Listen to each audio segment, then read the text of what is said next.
नमस्कार दोस्तों, स्वागत है आप सभी का अभिजीत यूट्यूब चैनल पर। मैं हूं आपका दोस्त और होस्ट अभिजीत। इस चैनल पर आपको रोचक, ज्ञानवर्धक और मनोरंजक वीडियो देखने को मिलेंगे। अगर आपने अभी तक हमारे चैनल को सब्सक्राइब नहीं किया है तो कृपया सब्सक्राइब करें और साथ ही बेल आइकन दबाएं ताकि आपको हमारी हर नई वीडियो की जानकारी सबसे पहले मिले। तो आइए दोस्तों, बिना किसी देरी के आज की वीडियो शुरू करते हैं। आइलैंड, जहां दुनिया के सबसे अलग थलग रहने वाले आदिवासियों में से एक रहते हैं, सेंटिनलीज। ये आइलैंड है नॉर्थ सेंटिनल आइलैंड, एक ऐसी जगह जहां बाहरी लोगों का स्वागत नहीं है।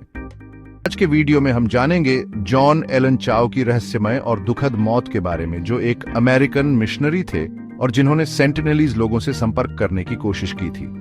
तो कौन थे जॉन एलन चाओ? 18 दिसंबर 1999 को अल्बामा में जन्मे चाओ एक धार्मिक क्रिश्चियन मिशनरी और एडवेंचरर थे। उनका मिशन अलग थलग रहने वाले आदिवासियों, खासकर सेंटिनलीज को ईसाई धर्म अपनाने के लिए प्रेरित करना। चाओ का मानना था कि इन अनकॉन्टैक्टेड लोगों तक क्रिश्चियनिटी पहुंचाना उनका ईश्वर प्रदत्त कर्तव्य है। अब बात करते हैं नॉर्थ सेंटिनल आइलैंड और सेंटिनलीज जनजाति के बारे में। बंगाल की खाड़ी में स्थित इस आइलैंड को भारत सरकार ने प्रोटेक्टेड रखा है।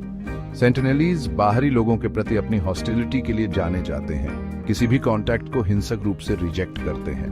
भारत सरकार ने इस जनजाति को बाहरी बीमारियों से और बाहरी लोगों को उनके हमलों से बचाने के लिए आइलैंड तक सभी एक्सेस पर बैन लगा रखी है। जॉन एलन चाओ का नॉर्थ सेंटिनल आइलैंड का सफर मेटिकुलस प्लानिंग के साथ शुरू हुआ। उन्होंने लोकल मछुआरों को पैसे देकर उन्हें आइलैंड के पास ले जाने के लिए मनाया और 14 नवंबर 2018 को अपना कोवर्ट सफर शुरू किया। उनका गोल क्लियर था, सेंटिनलीज को ईसाई बनाना। आइलैंड तक पहुंचने की अपनी पहली कोशिश में चाओ गिफ्ट्स लेकर गए, नारियल, मछली और एक बाइबल। हालांकि सेंटिनलीज ने हॉस्टिलिटी दिखाई और उन पर तीर चलाए। एक तीर तो उनकी बाइबल में भी लगा। चाओ बच निकले और इस एनकाउंटर को अपनी डायरी में लिखा, जनजाति की हॉस्टिलिटी का जिक्र करते हुए लेकिन फिर भी वापस जाने की प्लानिंग बनाते हुए। फिर आई उनकी दूसरी कोशिश 16 नवंबर 2018 को। इस बार जैसे ही चाओ आइलैंड पर पहुंचे, सेंटिनलीज ने उन पर तीरों से हमला कर दिया। जिन मछुआरों ने उन्हें वहां पहुंचाया था, उन्होंने जनजाति को बीच पर उनके शरीर को दफनाते हुए देखा। चाओ की मौत के बाद शॉक और कंट्रोवर्सी दोनों थी। भारत सरकार ने इन्वेस्टिगेशन की, लेकिन किसी भी सेंटिनलीज व्यक्ति को उनके प्रोटेक्टेड स्टेटस के कारण अरेस्ट नहीं किया। उन्होंने आइलैंड पर जाने के बैन को और सख्त कर दिया। चाओ की मदद करने वाले मछुआरों को इंडियन लॉ तोड़ने के लिए अरेस्ट कर लिया गया। इंटरनेशनल रिएक्शंस अलग अलग थीं। कुछ लोगों ने चाओ को मार्टिर माना, जबकि कुछ ने उनके एक्शंस को रेकलेस और फूलिश बताया। तो इस ट्रेजेडी से हम क्या लेसन सीख सकते हैं? पहला, सेंटिनलीज के आइसोलेशन का सम्मान करना जरूरी है।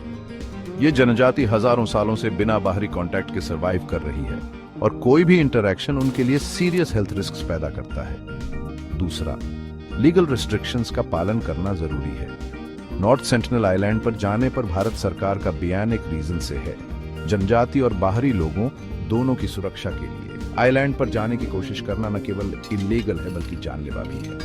आखिर में बिना बुलाए प्रोसलिटाइजिंग करना हार्मफुल और अनएथिकल है। किसी अनविलिंग पॉपुलेशन पर रिलीजियस बिलीफ्स थोपना उनके कल्चरल ऑटोनॉमी का उल्लंघन करता है और उनके वे ऑफ लाइफ का डिसरिस्पेक्ट करता है।